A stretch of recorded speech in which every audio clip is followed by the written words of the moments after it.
Hello, innovators. I'm Todd Wyant, and welcome to the Bridging the Gap podcast presented by Applied Software Greatech Group. You're invited to join our conversation to model the future of construction innovation and the digital transformation adventure of this great industry.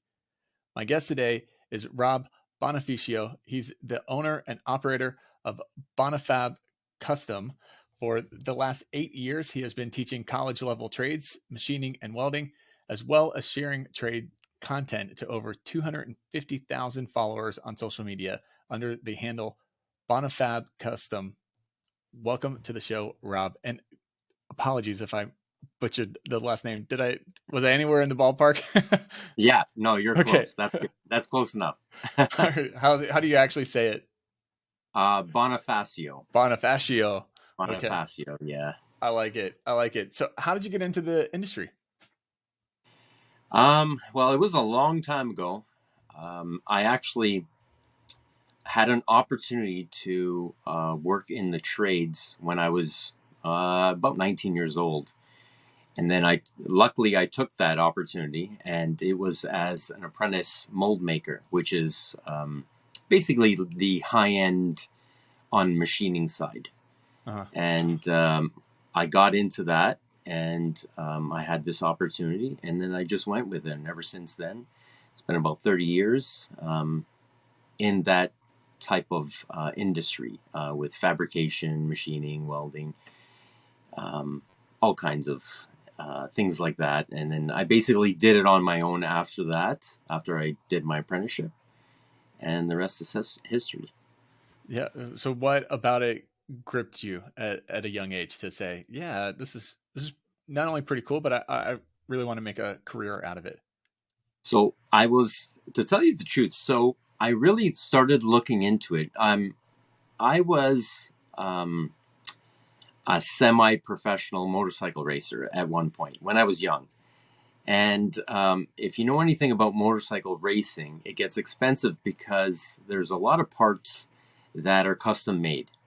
And I kind of used this to my advantage when I was looking into the trade, that I could do this inexpensively if I learned the trade, how to make things, right? So that's really what I did. I kind of got into it because I wanted to build parts for myself, and the only way to do that was to kind of learn the trades. So because I did that, I was able to do a lot more racing and build my own parts. And what happened after that was, I started building parts. I was working for somebody, and I got good at making parts. And people were looking at, he's racing. He's good at racing. What's his advantage? So it was all my parts I was making, among other things. So I started making parts on the side, kind of like it was my side job. Mm-hmm. And then eventually it just got out of control. So I ended up, buying my own machine, put it into my garage, and I was building parts on the side. And then eventually, years later, I was just, so busy with, building my own parts and things like that, selling them, that I ended up, quitting my job and starting my own company. And that's what I did at first, was basically build motorcycle parts for a living. Interesting. Very cool. Yeah. So do you still get out and race?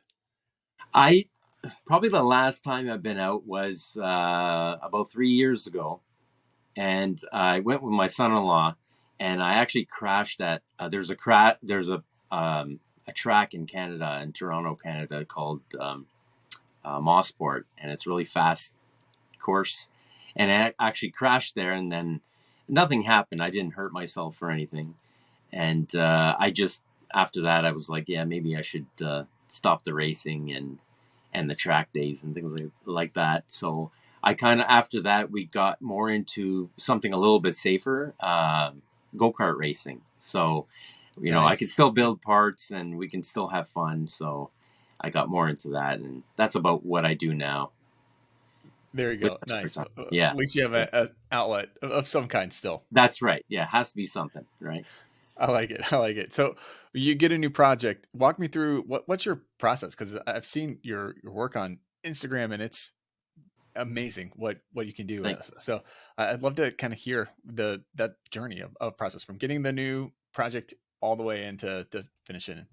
so I like to, especially if there's an issue. So say if I'm trying to figure out something, how I go about it. I'll do some research, and instead of kind of like, looking at someone else's, um, how they kind of went through an issue on something they're making, instead of kind of taking that idea and just making it myself, which I could, I always like to come at an approach of doing something totally different. Like, Hmm. why didn't someone think of this way, right? So I'll do that research. I like to do sketching, and then after my sketches, then I like to kind of develop something. Hmm. Then I'll start making, say, a CAD file of it, like a 3D thing, Hmm. and then I'll 3D print it and try it out. And then once I get through that kind of that beginning process of having it physical in my hand, then it will actually make it. Like say, if there's casting involved and machining and some other type of fabrication, I'll do it also. And that Hmm. would be my first off prototype. Interesting. Well, what's your favorite part of that process along the way? Um, it's doing the prototype and hopefully having it work. That's my that process or that end result.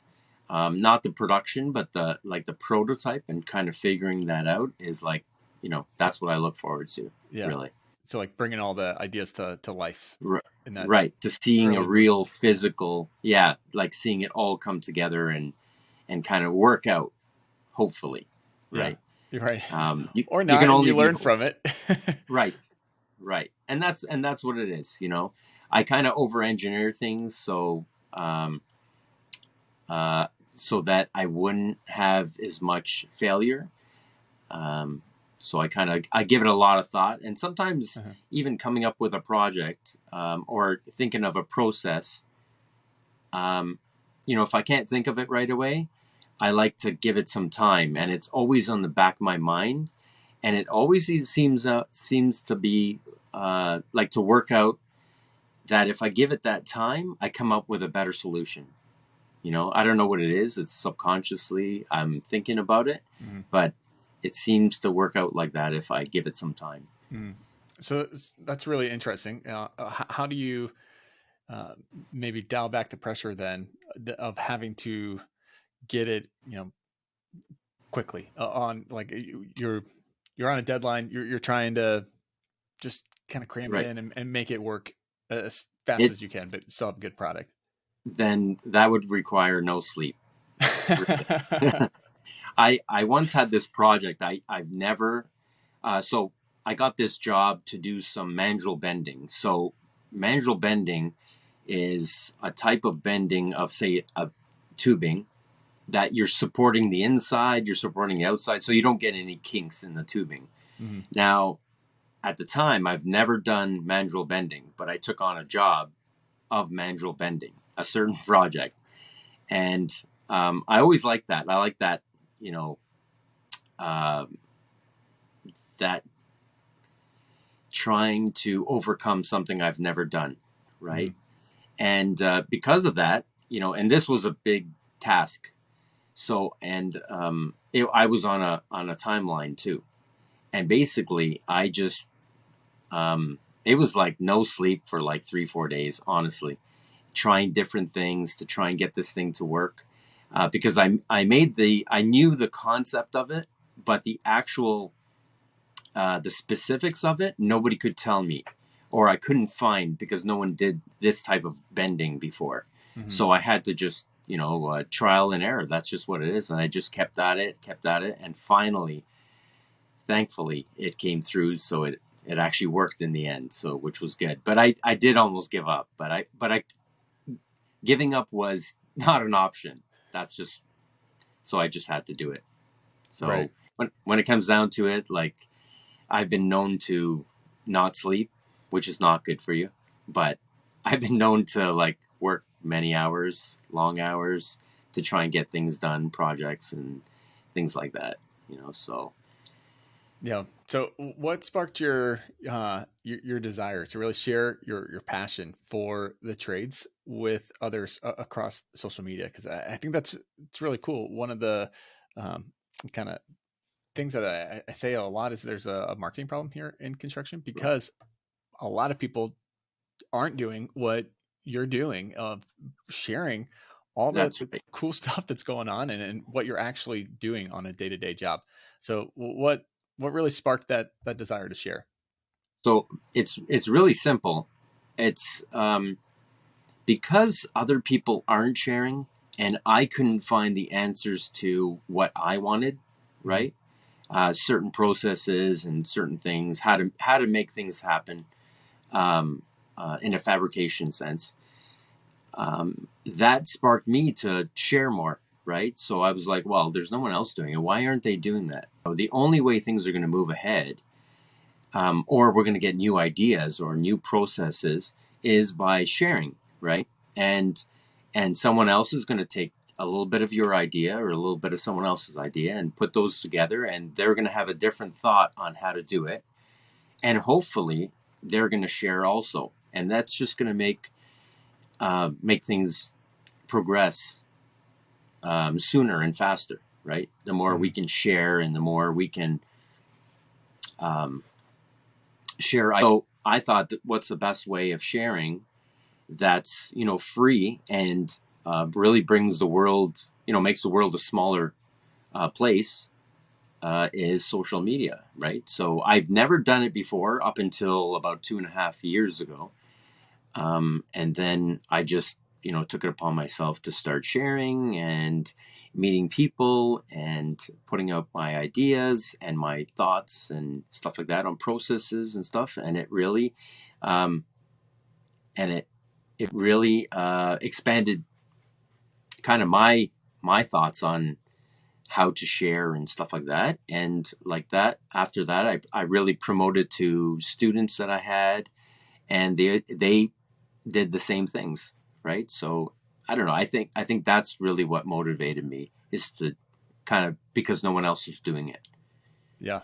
Yeah, I love taking action into your own Right. hands there. What's the reaction been and the response been with, you said there wasn't a lot of people sharing what you're actually sharing. So uh, have people been reaching back out to you of like, hey, thanks Yes. so much for posting. This is exactly what we were Yes. wanting. Yes. And the majority of it was all positive, but you always get that little bit of, negativity. And at first it kind of bothered me a little bit, but I had a friend of mine that was into the social media, and he said, well, that's a small part. Don't make those things drive you down, or not, or stop sharing, right? And that's all it is. I'm just Yeah. sharing, right? I'm not putting my opinion out there, saying I'm the right, I'm the best, and whatnot, right? So once you get over that, the little bit of negativity, as long as that doesn't bother you, then the rest of it was great, because there was a lot of people reaching out and wanting to know how to do things and wanted my opinion on certain things, which was great. So, and I did the same Yeah. thing. I wanted to know. I followed people that had the same interest, and tried to promote those things too, right? So. Yeah. Very cool. I'm always amazed that the people that really do go very negative Oh yeah. on social and attacking for somebody's opinion. You're like, Yeah. that's just their opinion. You don't have to agree with them. You don't even Yeah. have to follow them if Yeah. you don't like them. It, Just don't follow them and yeah, move it's on with it's your life. actually very sad. I to and I don't understand it myself, but to go out of your way to put someone down that you don't know, and that's putting out something just to share, it's crazy. Like, it's crazy. It's a sad thing Yeah. that a person can do that, you know. But we don't know what's going on in the person's life or whatever. Like, so, you know, it's best. not to reply to that or erase those messages or whatever. That's what it is. That's what it comes down to. Yeah. Right.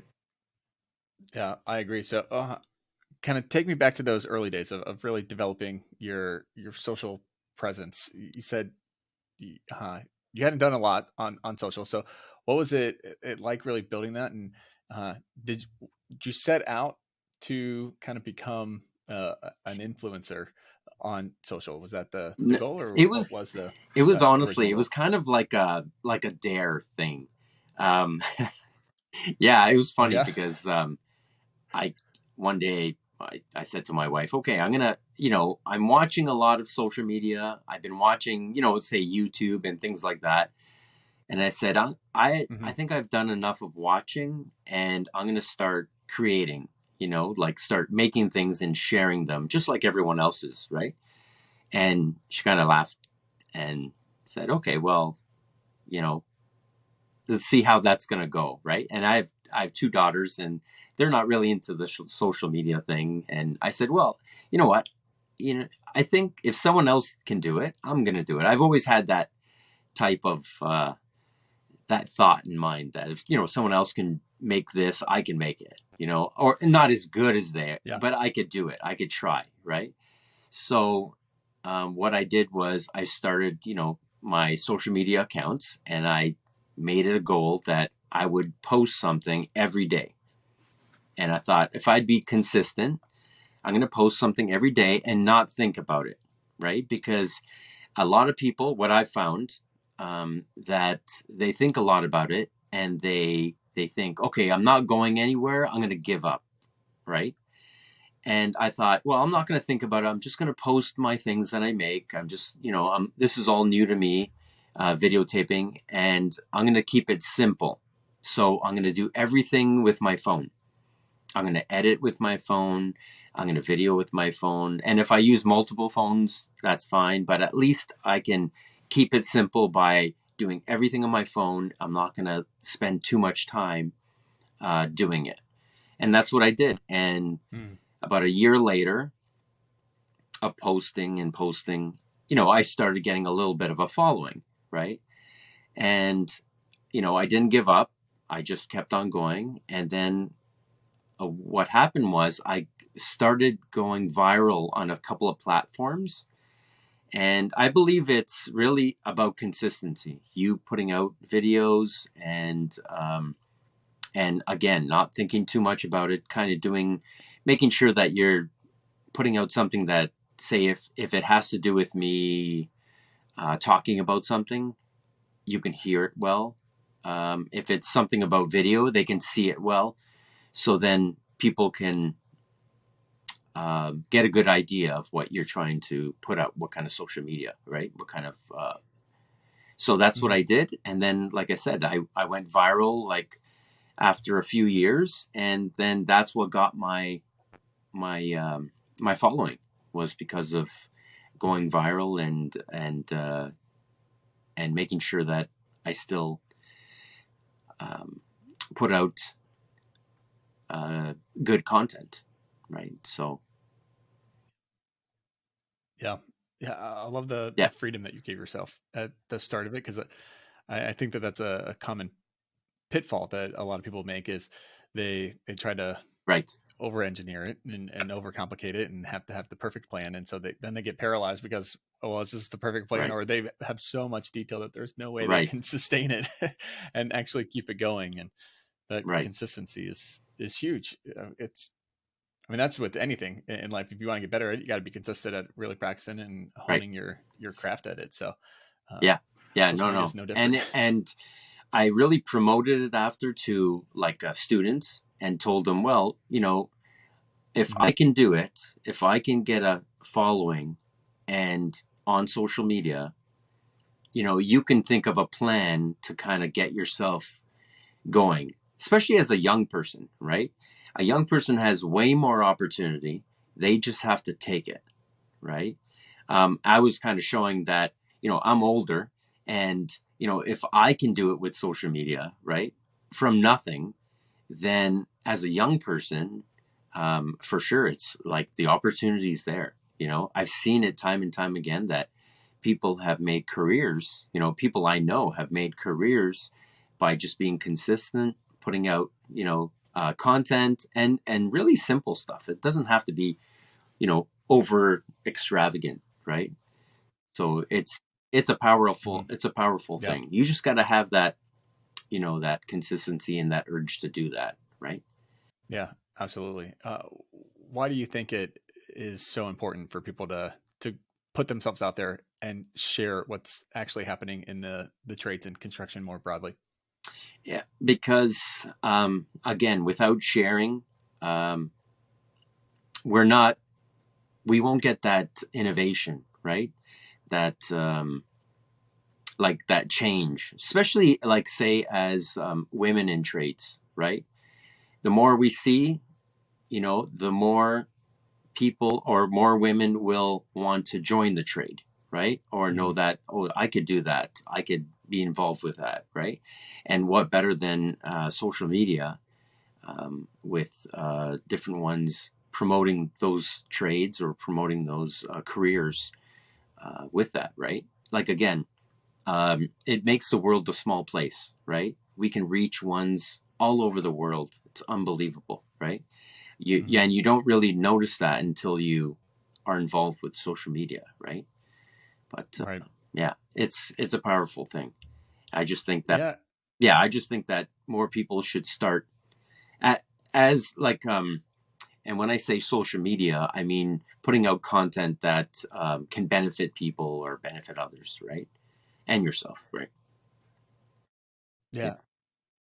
Absolutely. There's something really powerful about visually seeing different kinds of people doing these skills and these jobs to really kind of hit through some of Right. our bullheadedness, maybe of what we think the industry is. If you can, when you see it, you're like, oh well, of course, that makes total sense. It does, whoever could do this, Exactly. same kind of job. So I think that that video medium, there's Right. something just so powerful about it when Right. Right. it's shared out there Exactly. in your Exactly. face. Yeah, and on all on planes of like of trades, right? I follow many different trades, Yeah, for and sure. it's something to see somebody putting a video out of things that are happening in in different trades, right? Specifically, it's neat. Yeah, absolutely. So, let's kind of dive into bringing in some new fresh blood. It's no secret that Yes. there's a lack of skilled labor in the industry. So, how do we reach people outside of the industry to convince them to come on in, give construction a try? Um, it is, and again, social media, but we need young people kind of promoting it, right? Because that's what's going to kind of bring people into that form of work, right? I Mhm. think I mentioned this to you. I have a son-in-law that's in construction. He builds.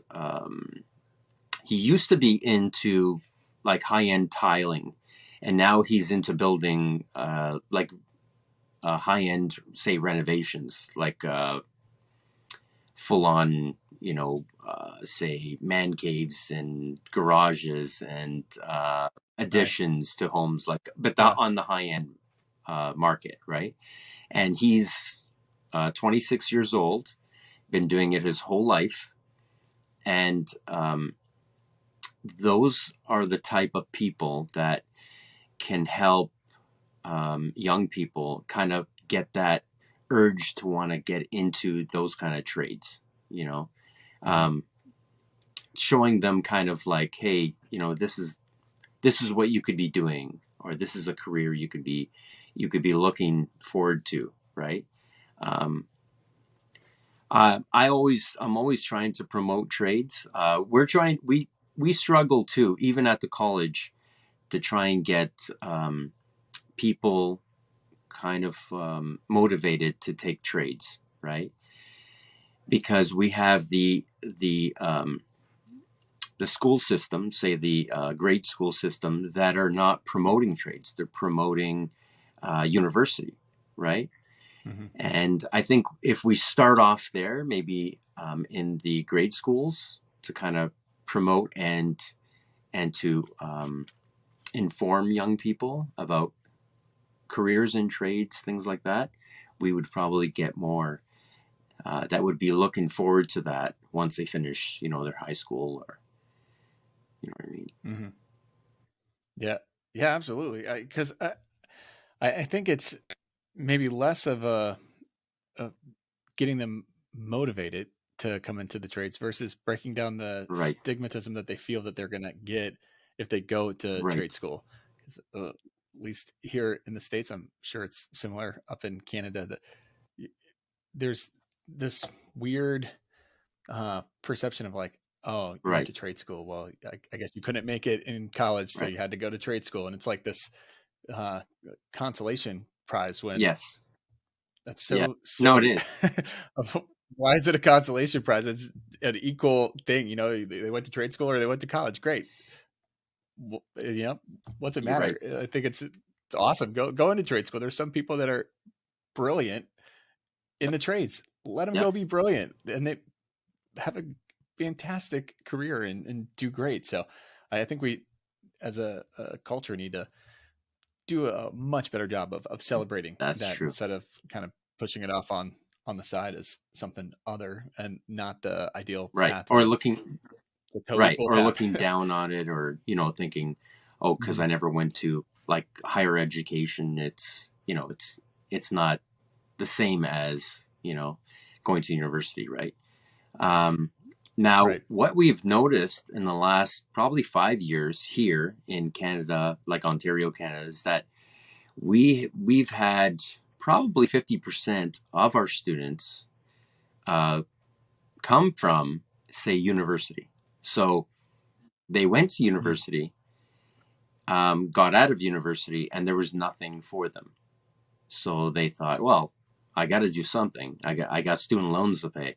So they went back Right. and they went into the trades. And what I've heard is basically because there was lack of work, in the field that they took in university, right? So um, yeah, so Sure. But wouldn't it have been nice if you had caught them, right, 5 years beforehand and they didn't have to take on all right, that college debt and they could have just gone straight to right, trade school, not have the college debt and start their career exactly, earlier and yeah, exactly, have a whole lot more in yeah, the bank then. yeah. It's not for everyone, right? So that's it's and again we have a couple of programs at the school. They're called and I'm not sure if this is the same in the US, but we have a pre-apprenticeship class. So we have pre-apprenticeship, say, construction, we have pre-apprenticeship welding, and pre-apprenticeship Mm. machine shop. And what this is you need to have no experience at all in any of those trades, right? So we get Mhm. you into school, teach you from the basics, okay, and we offer you a placement, an 8-week placement at the end of the course. So it's about a 4-month course, full time, and you come in knowing nothing, no knowledge, and then you come out um, basically having your level one in any of those fields, and we give you a job in that field, at least an 8-week job. And then after that, usually the students get hired on.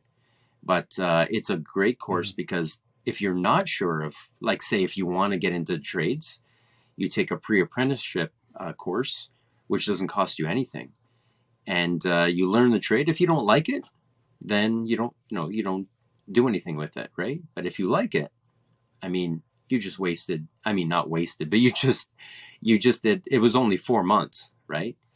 Which is great. Right. And then you're in the Yeah. career, right? Or in the trade, right? Which is great. That's awesome. I love Hmm. that. Very cool. Well, what do you think is uh, uh, the biggest area that young people should kind of think about and know beforehand before coming into the industry? That's a good question. I would say it is a hands-on industry, right? So you have to kind of have that mindset that you're going to be doing something physical. Um, Now, the extent of what you're doing, in regards to being physical, it depends on what the trade is, but at least have that in mind that you're going to be doing something, you know, physical, Mhm. mental, of course, but kind of having that mindset, having the mindset that you have an open mind to learning new things, right? That's really important. We tell our students, they get, especially in the pre-apprenticeship course, they get kind of anxious when it comes to at the end of the course when they have to start, working, and they think like in their mind they're thinking, oh, I don't know everything, right? And really, the employer only wants a couple of things. They want you to show up on time, and have an open mind to learning new things. That's all they're Mhm. asking. They're not asking, do you know how to use this tool? Do you know how to use that tool? Do you know how to calculate this? Do you know how to calculate that? No. All they're doing is they want you to make sure that you're willing to work and learn new things. So having that mindset, I think, would be key. Yeah. Yeah, I agree. I think it's a very underrated skill, and that's being able to ask a question Right. because you're going to be found out if you don't know Yeah. everything. So don't try to hide it. Just say, okay, Yeah. teach me why, how do you do this? Why Right. are you doing this that way? Uh, what I really appreciate about the construction industry is that for the most part, there's exceptions to this rule, but for the most part, people, when you take that approach, are going to be more than willing to sit Right. down and teach you and show you why they do it that way. And they like being able to kind of pass on their knowledge. Now Right. you get some bad apples that are like, well, you should know that.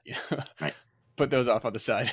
That's in the negative social uh, comments section. But uh, yeah, I think being able to ask the question is huge. Yes. It goes a long way. Definitely. Yeah. Yeah. Not being afraid to ask, for sure. And that, I mean, that goes further than, like, saying you know how to do something if you're not sure just looks worse, right? And not doing Right. it. Yeah. Yeah. Yeah, absolutely. That's what I say. You're going to be found out anyway, so you might as well just own it Yeah. and say, "Hey, pull them in as part of the experience and help it get the job done right." Than having to do it again because you didn't do it right because you didn't know what you were actually doing. Right. Right. uh, so, what does innovation mean to you? Innovation, it means finding new concepts, how to do things. And it could be anything, really. But like a new way of doing something, a new, faster, Mhm. better way, something that wasn't thought of, or say a new material being used without like having the ability to try new things. And it, like I said, even it comes to say materials that were never used for something, Mhm. or developing something, that some new process, right? That would be Yeah, more like innovation for me. yeah, for sure. Well, how do people find out more information and connect with you? Look me up, social media, Bonifab Custom. I'm all over. Awesome. Yeah. Perfect. Last question for you, Rob. If I could give you all power and you could snap your fingers and innovate one thing in construction, what would you choose to innovate? Wow. Hmm. So probably probably a new type of material, like, that I would develop, a new type of material that could be used for, say, construction, like housing, that could be used, that would be like structural, and cheap and available to everyone. I would like to probably innovate something like that, or build something like that. Um, because nowadays, I don't know if it's that much in the States, but housing is crazy. Um, like here in Ontario, it It's is insane. out of hand. Like, especially for young ones starting out, you cannot buy a home. It's just it's the prices of homes are just crazy, right? Right. And if there was some sort of material or something that could be, structural, that would be cheap, eco-friendly, that could be made, that could be used for housing, would be something that would be awesome. Now there is nothing that I know of, but hopefully, you never know. I mean, all that stuff with 3D printing homes and all kinds of stuff like that, right? Like, I think they're trying to come up with things, right? They're trying to innovate things, right? But I think it's still right. Maybe in the next few years, we'll see something yeah. more. That the 3D homes, that they don't look No, very good. They're cool. It's really cool, but it's a neat concept. Do I think it's practical? Probably not. But you never know. Maybe that's one and day. maybe those, like I said, maybe them sharing that kind of thing will spark something in someone else, and they're going to come up with a better idea for it, right? So we don't know, but again, all that sharing, I think good comes from it, right?